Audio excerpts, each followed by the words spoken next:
Tonight in Arkansas, there's a mother tucking in her daughter and turning off the light. A business owner's burning the midnight oil. An at-home dinner date is plating up possibility. And it's all happening under one roof. How? The power of a conversation, like the one John from Integrity Solutions had with First Horizon Bank about his vision for a sustainable mixed-use building. Now it's not just words, it's life. First Horizon Bank. Let's find a way. Go to firsthorizon.com/John. First Horizon Bank, member FDIC. On today's episode of the Marketing Madmen, we review Ron Eyester of Word of Mouth Restaurants. If you enjoy this episode, you got to check out the cocktail party at Arnett's coming up on Saturday, October 28th. Think lobster rolls and Georgia, Florida. Can't beat that. All that and more today on the Marketing Madmen. They say marketing is a madman's game. So now we turn it over to the Marketing Madmen with Nick Constantino and Trip Job. Happy Saturday. Welcome to the Marketing Madmen. Trip Job and Nick Constantino here live from the Battery. And man, I am excited. I'm already kind of like mouth-watering our discussion today. Going to talk about restaurants and restaurant marketing. And, you know, I think you had me on my vision quest. And trust me, back. You made it back. I am back. And I was doing some restaurant touring around the U.S. So this is going to be fantastic. Was that actually restaurant touring, or are you in a cave somewhere and just imagining yourselves in restaurants around the U.S.? A little bit of both? Wineries and breweries and restaurants and a little bit of everything with the West, the American West. I thought your mouth was watering because we are in the Battery and the Bravos are about to come out and play some baseball and win some playoff games. So we are recording on the Wednesday before the Saturday of the beginning of the NLDS. So good luck, Braves. I'm sure it'll be a topic of conversation at another time. But let's go restaurants, man. Yeah. I think that it's an industry I love. It's a topic I love.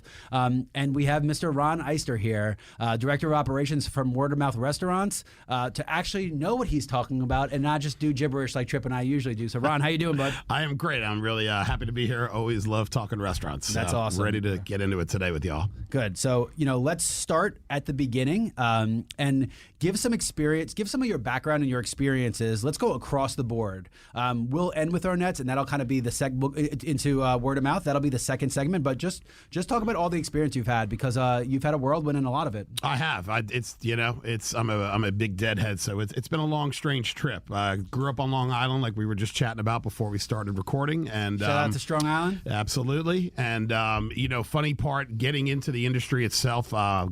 Grew up in a blue-collar family. Dad actually had a plumbing business. I used to love going to work with him. My parents were really invested in my brother and I's education. One day at dinner, I told my parents I didn't want to go to college. I wanted to join my dad in his operation. And from that moment on, my mom wouldn't let me go to work with my dad. So, which is ironic because of how demand plumbers are and plumbing businesses are now. So, the trades are where everyone should be. So isn't it funny that conversation happened in every house in Long Island? Because people don't understand. Right now, it's a wealthy place. There's no much more blue-collar place on earth than Long Island. Yeah, absolutely. It is especially as you start going out east, it is such a blue-collar place, family businesses, all about their local communities. It's crazy, but go on. Yeah, absolutely. So, wanting to still instill within me a strong work ethic, they allowed me to get a job, ended up working at a place on Long Island as a busboy called the Watermill Inn. And that was like my introduction to the odyssey that would become a restaurant career. And, walking into this huge restaurant, it was a big banquet facility. The kitchen was probably twice the size of the house I lived in. And just kind of feeling that energy, it was absolutely captivating and compelling. Completely stung me, so to speak, and left this impression on me that lasted, no doubt. So I worked different summer jobs in restaurants. Ended up going down to Charleston to go to college at the Citadel. Actually had a direction where I was thinking I would go into the military. Life at the Citadel changed my opinion on that pretty quickly. It was pretty rough. I've had friends. I was there before. High school classmates that went there. Yeah, I was there before it was co-ed. It definitely some craziness. You may know some friends of mine. Leave it at that. Yeah, we'll talk later. Yeah, absolutely. Definitely not the usual college experience. We can leave it at that. But I think the best part of landing in Charleston was being exposed to low country cooking. And, again, growing up in New York, my parents always took us out to eat. They exposed us to good food. I remember going to the Russian Tea Room, Tavern on the Green. Yes. But living at home, my mom is not the cook. You know, like my brother and I grew up on like this institutional menu. Like we ate the same things every Monday, Tuesday, Wednesday. Only thing we really looked forward to was pizza from Frank's on Friday. Yeah. You know, but then I end up in Charleston, and all of a sudden my eyes are opening up to, you know, this type of food. I got a couple of jobs like on weekends, which we really weren't supposed to do. Right. But, you know, that passion for food was developing. Did you learn to understand Gullah?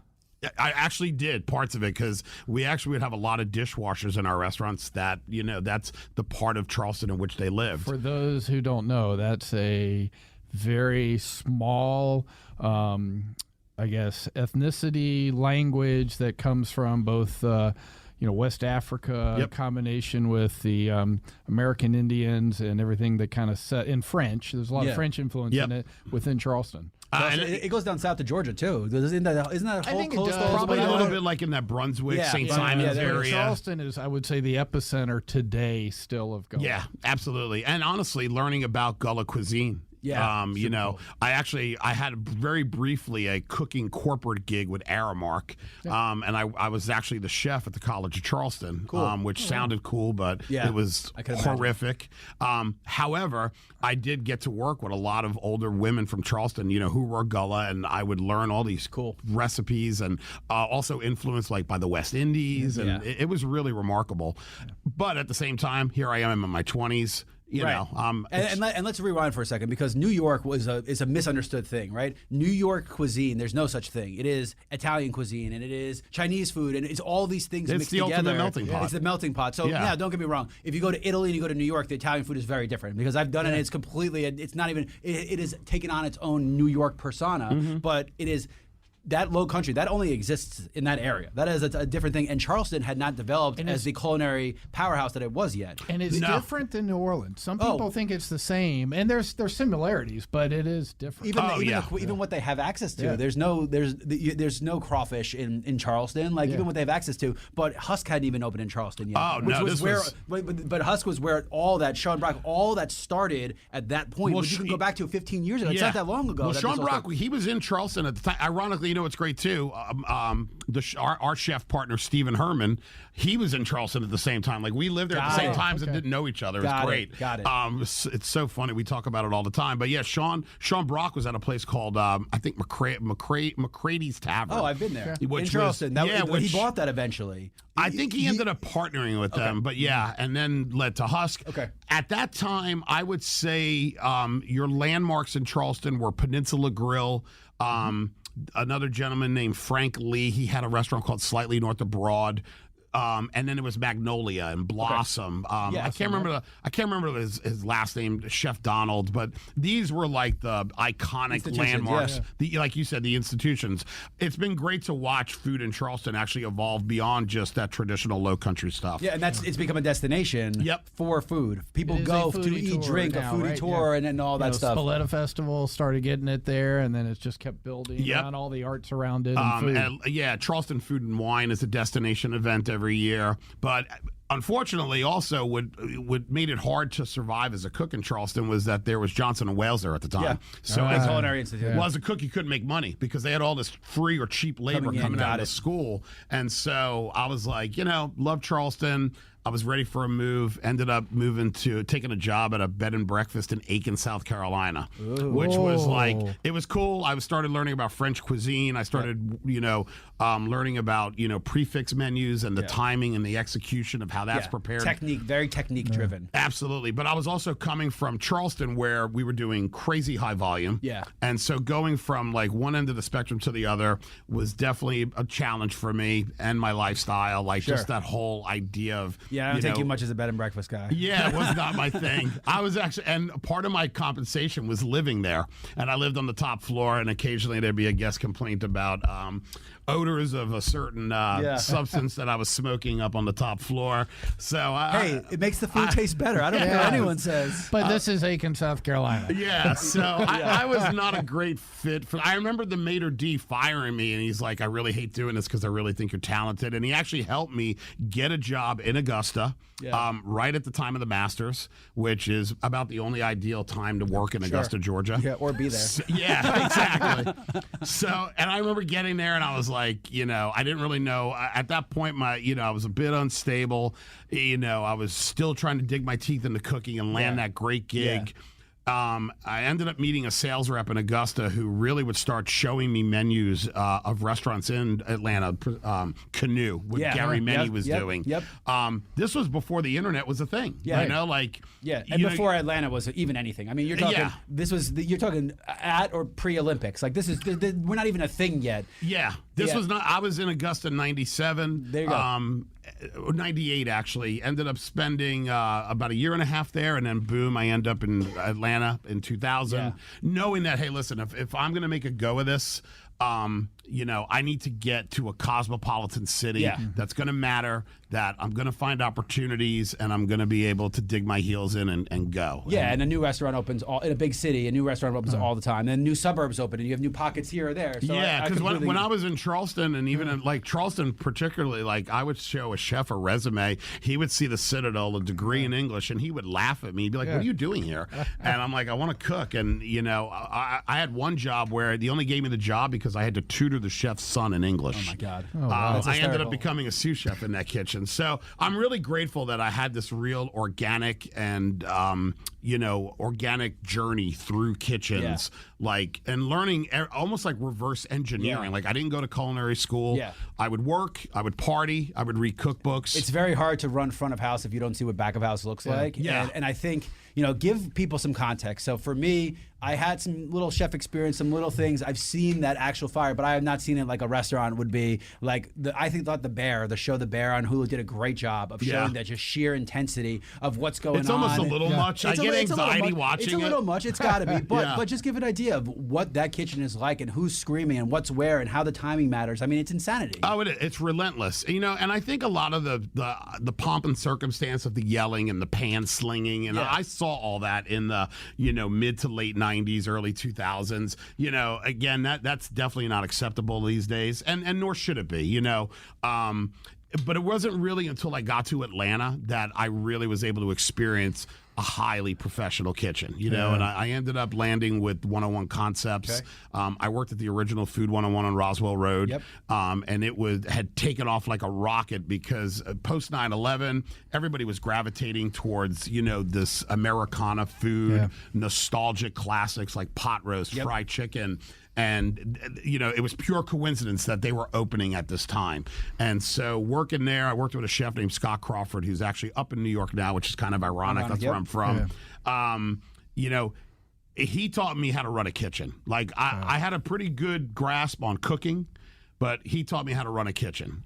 He taught me, how to be able to delegate around me, how to develop talent underneath me, because I was this workhorse that, I wanted to cook everything.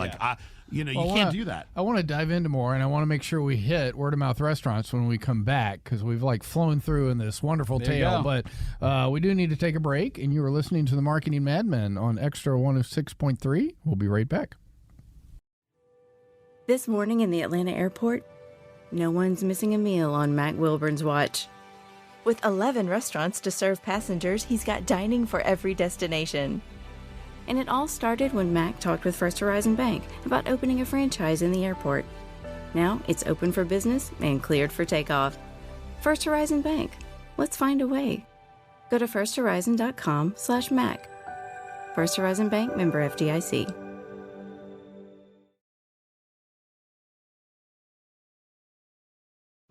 Now back to the Marketing Madmen on Extra 106.3 FM.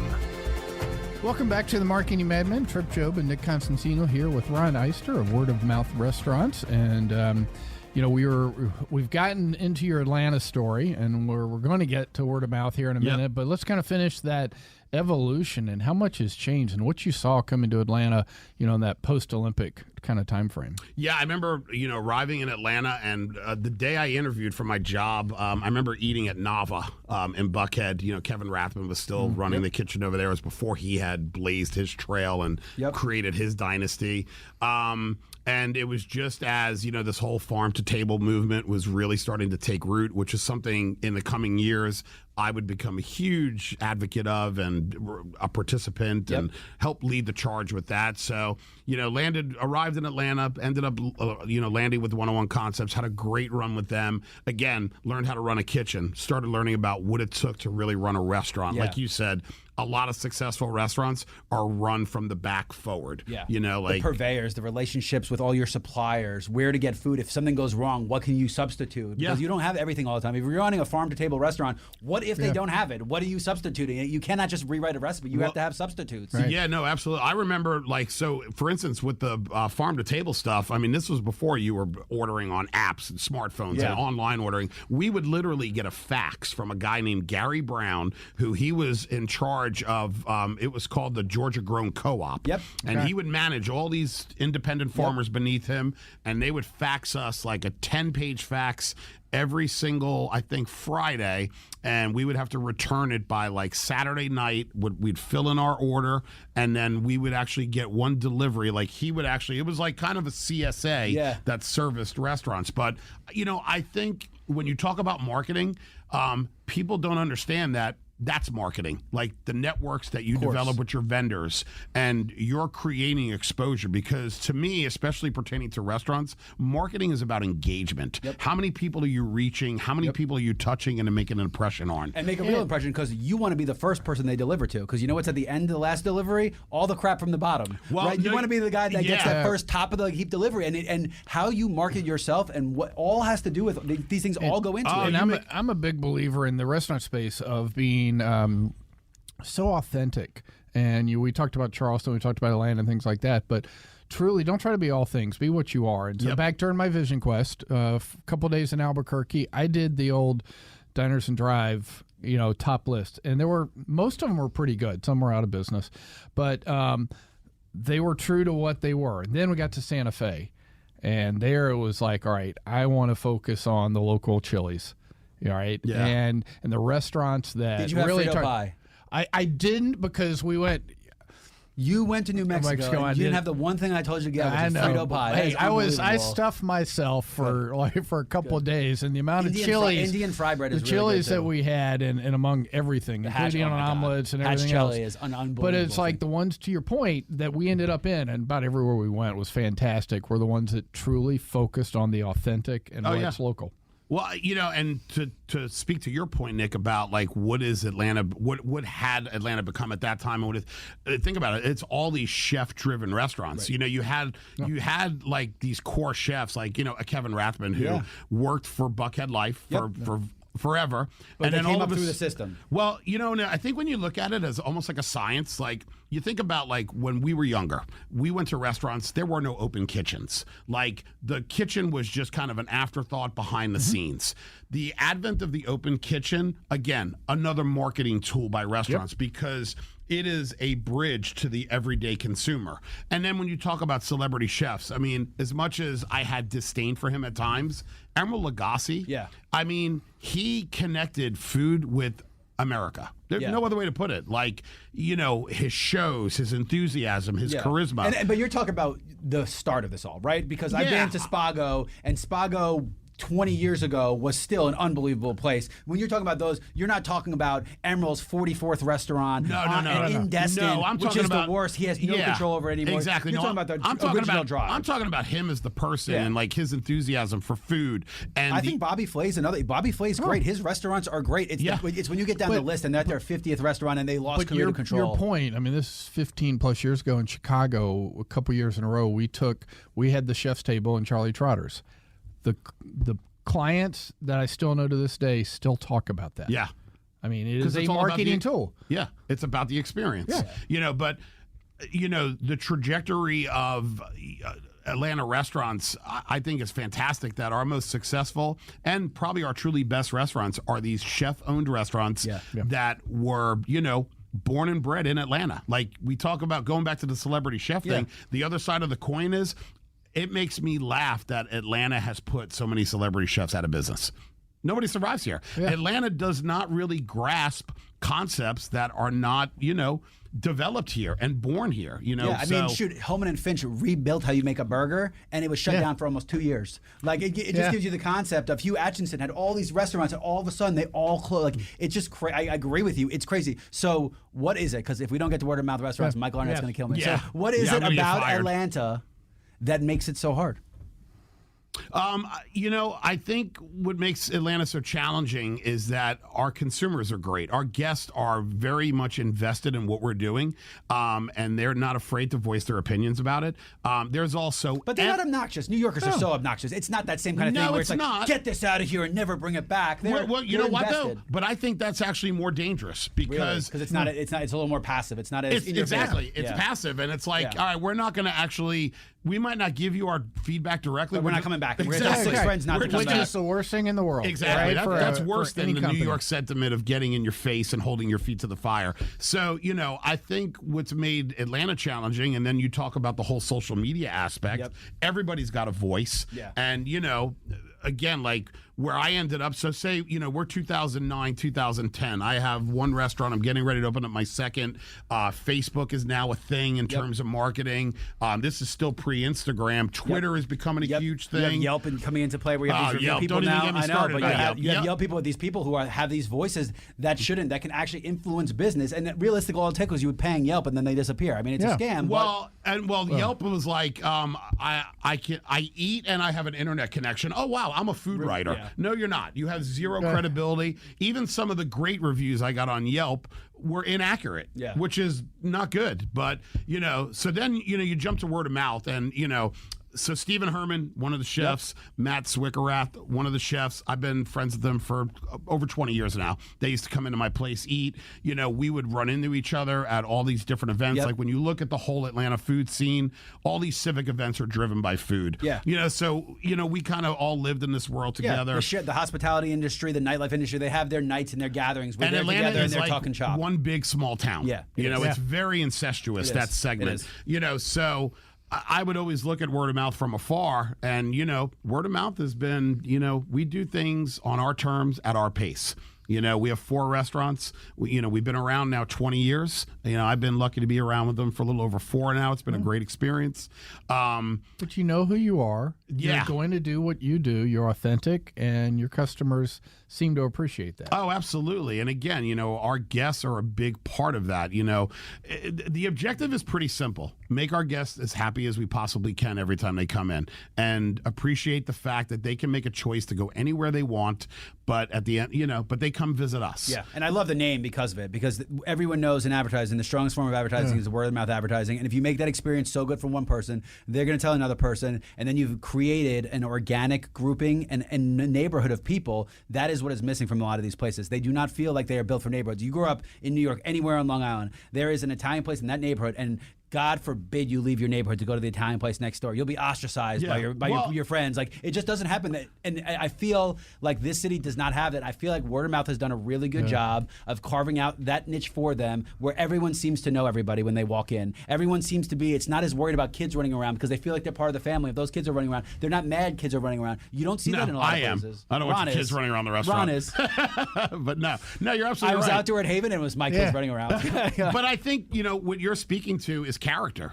And, at the bottom line is it doesn't really matter how good your marketing is. If your product is not good, your marketing is useless. But that's everything, right? Like, if you don't have a good website, then people aren't going to find you when they search for you online. So, like, all of this comes together. If your service falls through after time, marketing is the last piece. People think of it as the first. Marketing is the last piece. If you don't have something that people want to share with their friends about, then don't market in the first place. Because what is new customer acquisition worth if you can't keep people there or coming back? Marketing can get you in the door, but if you don't have anything to keep them in the door, that door gets shut permanently. Well, and our experience at a word of mouth restaurant is a big part of the marketing. Like when people walk in the restaurant and they notice all the things that you just pointed out, like this sense of community, this energy that's almost tangible.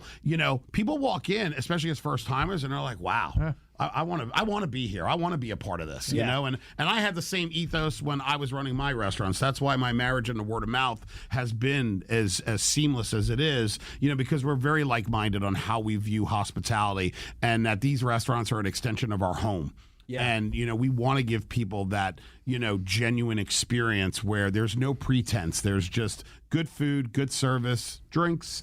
You know, there's familiarity, you know, but there's also a lot of creativity. Yeah. And it's really important and you have to push the boundaries so far as you're allowed to, because people still want new. They want leaving their comfort zone. They don't want to do it in drones. They're not going to get an appetizer, an entree, and a dessert to push the boundaries, but maybe that app is a little bit different, especially at some place like Arnett's. Like for me, I go in and I will always tell everyone to get the spinella steak. And the reason is because you don't find it in a lot of places. And then I become the douchebag that's got to explain what the spinella steak is, sipping my wine with my pinky up. But you know what I'm saying? Yeah. But that experience makes it a different experience. You can get a filet anywhere, man. Going in, getting a spinella steak, cut up the right way, label the right way, it's something you can share with people. Now all of a sudden they become, oh my goodness, I found this here. I haven't seen it anywhere else. Yeah. So I think that part of it, that community feel. The other thing I always find, you know, I usually wear my 680 gear when I go in there because I'm coming from work. They all want to talk Braves. They know I work for the Braves, and they all want to talk Braves. Then all of a sudden, the whole bar jumps in on a conversation about the Braves, and I've been there for 6 minutes. I haven't even had my triple whiskey on the rocks yet.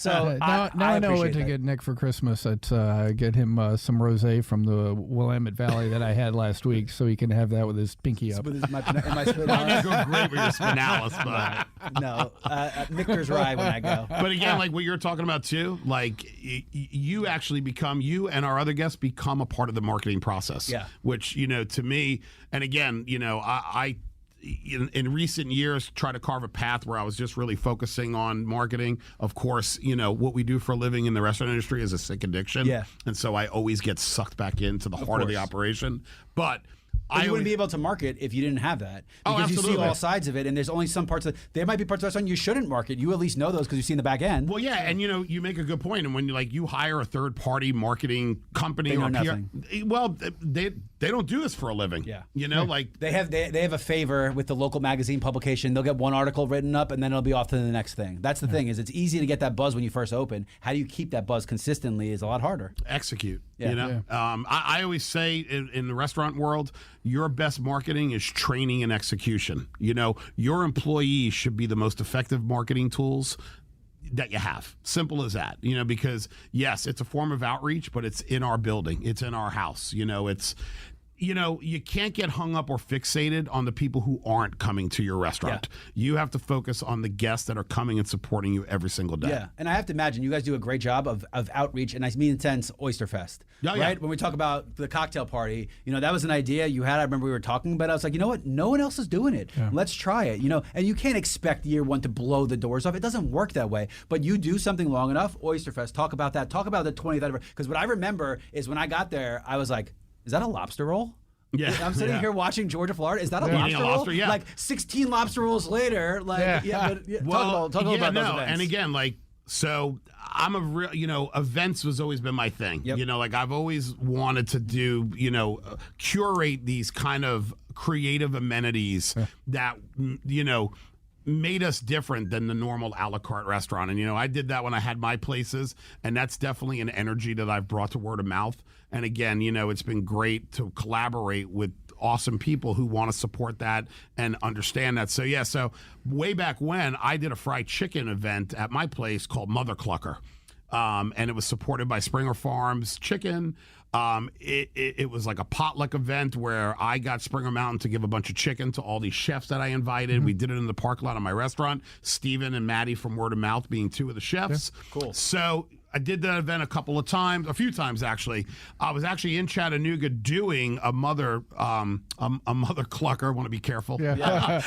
That gets a little clumsy. What's their place, Chattanooga? Champy? What's the one that right there? They have a really good fried chicken spot right as you come into the town. Doesn't matter. Go on. Well, anyway, so I was with the chef in Chattanooga, Charlie Loomis, great dude, and we were talking about, man, it'd be fun to do this with oysters. And I was like, all of a sudden, this light bulb, I was like, mother shucker. Yeah. Like, you know, it was just like so natural. And so, you know, I ended up getting with word of mouth shortly thereafter. When I looked at our nets and that courtyard that we have outside, you know, that was one of the attractions to coming to work. They're like, wow, we can curate some really cool events in this space. And Mother Shucker has become one of them where, it's just basically this oyster festival, live music, and then where I'm able to leverage some of the partnerships and relationships that we have where, we're getting different sponsorships with alcohol components. That's when we're going on all cylinders. And it's bringing that group of people, friends together for an evening, right? And it's for an event. It's for a socialization. It's not just going out to dinner. No, it's right. And that is so different than it becomes that community of your group, whether it's 4, whether it's 8, whether it's 16. But it also works because of the community you've already developed. That people are going in not feeling like it's going to be me and strangers. It's going to be me and people I already know, which makes it that much more appealing. So that give us the rundown. Talk about Oyster Fest real fast, and also talk about cocktail party because those are coming up. Mother Shucker is actually we moved it to March this year because our fall is crazy busy with the 20th anniversary of Haven coming up. That's going to be a whole nother shindig coming up on November 16th. Yeah, that's a whole nother podcast, keeping a restaurant open for 20 years. Yeah. Next thing coming up is the cocktail party. When we were talking about, 680 and you guys being a partner with us in the restaurants, obviously being sports driven, I kind of was like, hey, it'd be great to do something, where we can emulate this whole cocktail party for the Georgia-Florida game and do it with the style that we do at our nets. Like not skunk beer and beef jerky. No, going back to lobster rolls and, having Knob Creek available and Michter's and it was awesome. Some great craft beers. And so, we'll be doing that this year, October 28th. Our ticket link just went live. Awesome. You can find it if you go to Arnett's Chop Shop Instagram handle. You'll be able to find a ticket link, get yourself a ticket. We'll have a general admission and a VIP component. We'll also have a huge big screen TV in the courtyard. Awesome. And I think Chuck Oliver will fast for 2 days before he gets there, just so he can stuff his face. So he had a good time last year. You can look forward to that. But again, the events are a big part of our marketing too, because like you said, it's a lot of the same people that support us on a daily basis, but there's definitely a segment of newcomers, people who kind of get introduced to word of mouth through this channel versus just coming to eat at one of our restaurants. So, it helps us basically expand our demographic by creating this separate avenue. And it's fun. Yeah. It also gives our staff something new, to where they feel like, hey, we're always challenging ourselves to be creative. And well, that's pushing the boundary. Yeah. How do you take tailgate food and heighten it to be in this way? And a lot of times I personally think people get this wrong, right? There's nothing wrong with a burger, right? But now all of a sudden, if you have a nice demi-glace and a reduction on it with white wines and mushrooms, that can be what heightens a burger, and you still have a burger at its core. Hey, I will give high marks to Arnett's Burger. I've had it several times. But you know what I mean? Those little things. There's little tweaks you could put on certain things that make it a completely different experience, that have a completely different, when you're out there, that make it memorable and still tailgate related, because you don't want to go. If you're sitting there having a tailgate party, you don't want to have to be shucking oysters and opening things up. You want things, finger foods and things you can eat. So you can't venture too far away, but it gives the chef a chance. Yeah, and we're mindful of what the Arnett's experience is, and we tailor these events to that. Absolutely. And last year, it was our first year. I thought it went really well, especially from an execution standpoint, which is the most important thing. Of course. If you're going to create expectations all those for people, come back and they'll bring one person, you double your size. Exactly. Just like that. Yep, and that's the strategy this year. Now it's, focusing more on how do we sell more tickets, how do we get more people at this event now that we know how to execute it, making some adjustments from last year. But overall, I thought it went great. And, as I remember, Georgia kicked Florida's ass that's last year. That's the problem. You got to hope that the game doesn't lose some of its luster. Yeah. Because that's one of the problems you see out there is like, it used to be this big thing, but like, is it that important anymore? And if that game loses its luster, you have your experience, but it doesn't stand out as much because the concept of the cocktail party is diminished a little bit. Yeah. Right. So you don't want to hope anybody, you obviously want it to be a big game, but Florida and Georgia haven't been on the same level playing field in years. It has not been a matchup. It's been like, let's just get this over with and get the heck out of here. So for business-wise, I hope that's the same this year, though. Yeah. Well, then in that case, you can just focus on the lobster rolls. Exactly. So has there been anything that through your years, that you tried and just, man, that did not work, and what did we learn from it? Yeah.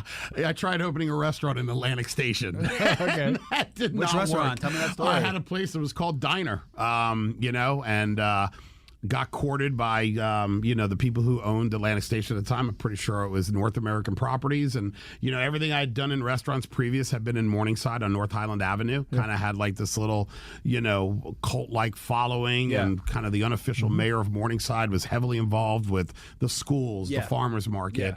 And then, as you get bigger, you gain more exposure. I remember getting interest to maybe do a Rosebud, one of my restaurant in Hartsfield. I ended up not pursuing that, and ended up drinking some Kool-Aid from the folks from Atlantic Station. They came and threw a number out for, we'll give you this amount of money to build your restaurant, which I'd never had that opportunity. I had Rosebud was actually a Food 101. I was partners with those guys, and I probably shouldn't have gotten away from that organic growth that had really kind of defined who I was. You took a risk, man. It happens. I took a risk. When you branch off on your own. Yeah, right? and I was on my own, but it was at the same time too. I just opened up my third restaurant on North Highland Avenue, so having two projects simultaneously.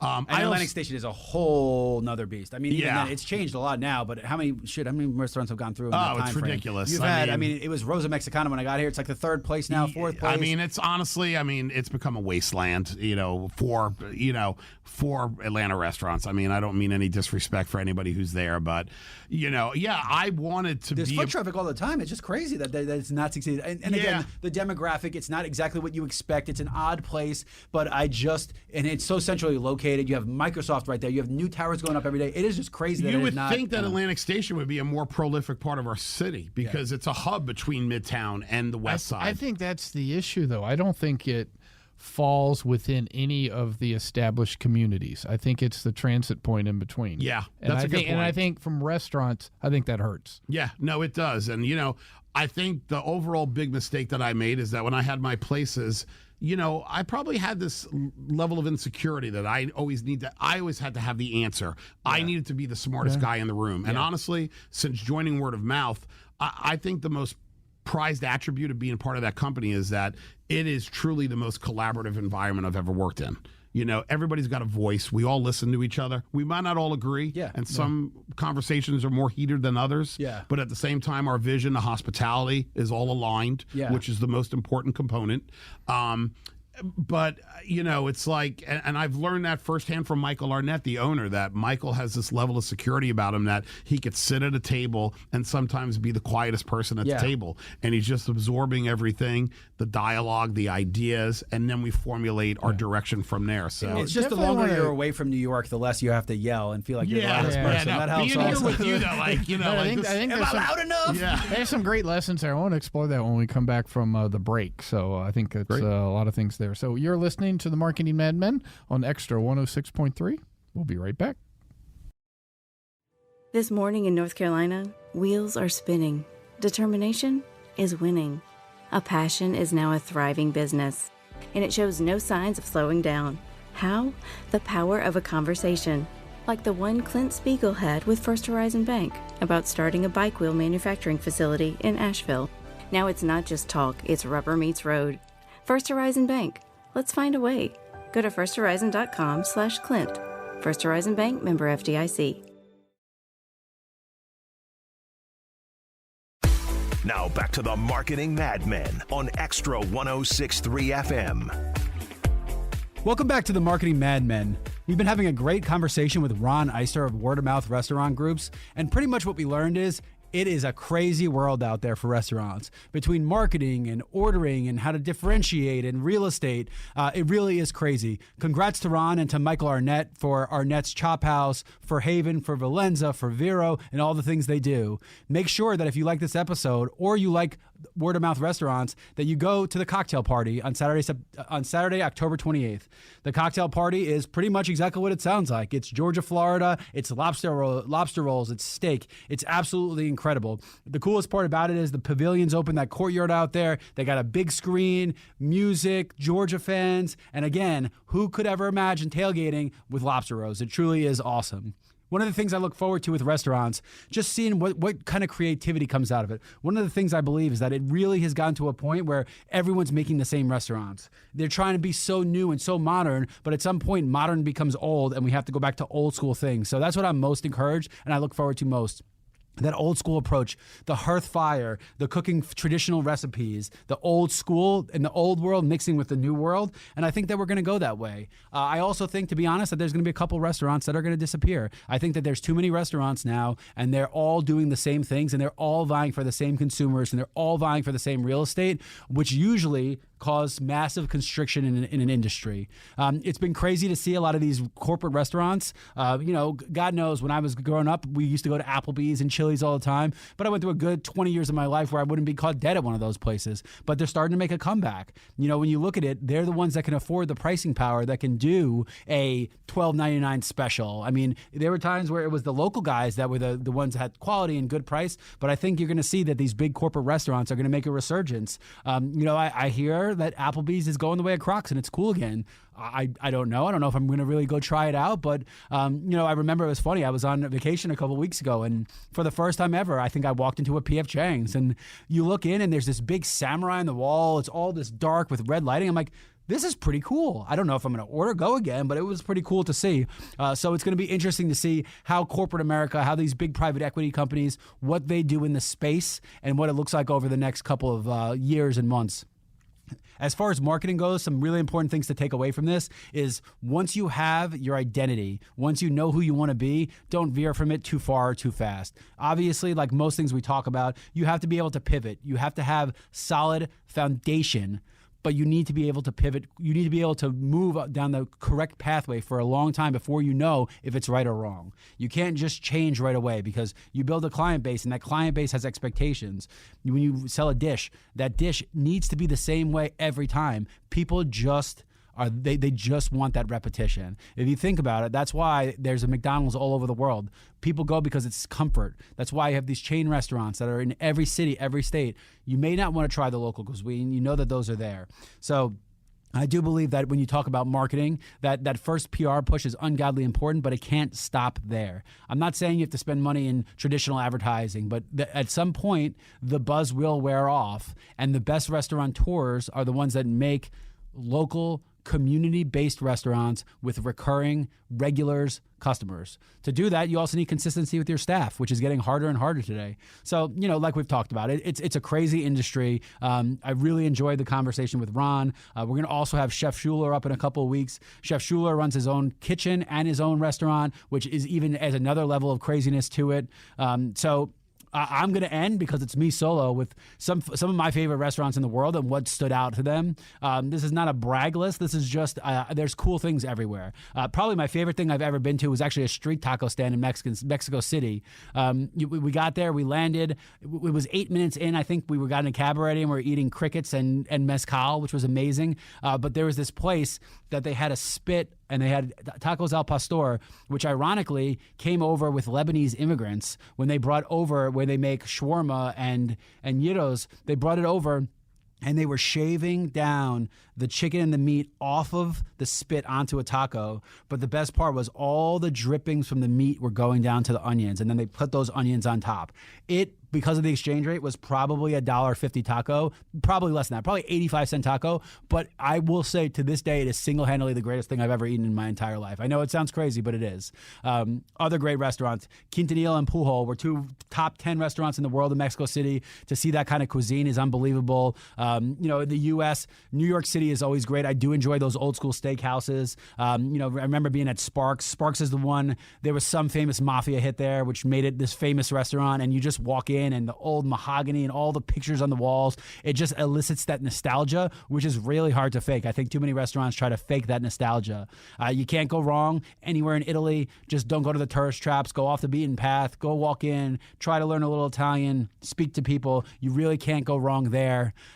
Atlanta, a couple of my favorites. I'm a big fan of Cooks and Soldiers. I don't know if you know Basque cuisine. It's a part of Spain with a very heavy Muslim influence, but they don't make a lot of Basque restaurants in the world. So that's an absolutely awesome one. There's some oldies but goodies everywhere. Buford Highway is its own beast. I'm a big fan of Mamek and Food Terminal with a little Malaysian, Singaporean twist, which you just don't see in a lot of places. Also, soup dumplings and some really good Asian and Latin American restaurants. So if you have not done Buford Highway, absolutely do Buford Highway. It's fantastic out there. So sum it up. Restaurant marketing is absolutely crazy. Ron Eyster's a good guy. Michael Arnett, they've formed a good partnership, and those restaurants amazing. They're also opening 2 additional concepts coming up in the next couple of weeks, months. One will actually be a private VIP exclusive club. Stay tuned for that. It's going to be really, really cool, and I think it'll fit Brookhaven really well. So they're awesome. If you can make it, go buy tickets now. Get to the cocktail party on October 28th. It is going to be awesome. I went last year. It's a great experience. All of the 680 The Fan personalities. There'll be lots of other local celebrities out there. It's just an awesome way to spend a party, and it's so much different than tailgating back in the day. Same amount of booze, probably, at least for me, but doing it with a nice way to coat your stomach with lobster rolls and steak and burgers. It really is an unbelievable time. Restaurants are tough. It's going to be tough for the next couple of years. If you enjoy eating at restaurants, go support your local restaurants. Support the ones that make a difference to you, because it really will make a difference to those restaurants.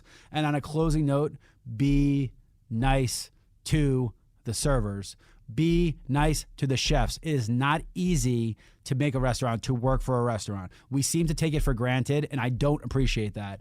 Be nice to these people. Their job is there's so many back of house, front of house parts that you don't see operating. You being an ass is only slowing down everybody else's meal. There are times where you should react. If you have your steak, if you paid $8 for a steak and it's not cooked to your likeness, send it back, get it done the right way. But at the same time, don't be the cause of the problems, because the best way you can say this, you hear about dishwashers. They don't wash dishes at the end of the night. They wash dishes in real time. If one dish stays dirty for too long, it throws off the entire scheme for the entire evening. So before you freak out at a restaurant, this counts for anything in life. Think about how many parts are going into what's happening, and how much you're freaking out will make it bad for everybody else before you do it. Those are the words of wisdom. You've been listening to the Marketing Madmen on Extra 106.3. Stay tuned for episodes about real estate, about booze, about weed, about all the fun stuff in the world. They're going to the New Year's, and it's going to be a fun time. You're listening to the Marketing Madmen on Extra 106.3. A lifetime of hard work, children laughing in the kitchen, family photos on a restaurant wall, a legacy that lives on. It all comes from the power of a conversation, like the one Tommy Hall had with First Horizon Bank about taking over his father's Charleston-based restaurant business. Now the table is set for a whole new generation. First Horizon Bank. Let's find a way. Go to firsthorizon.com/Tommy. First Horizon Bank, member FDIC.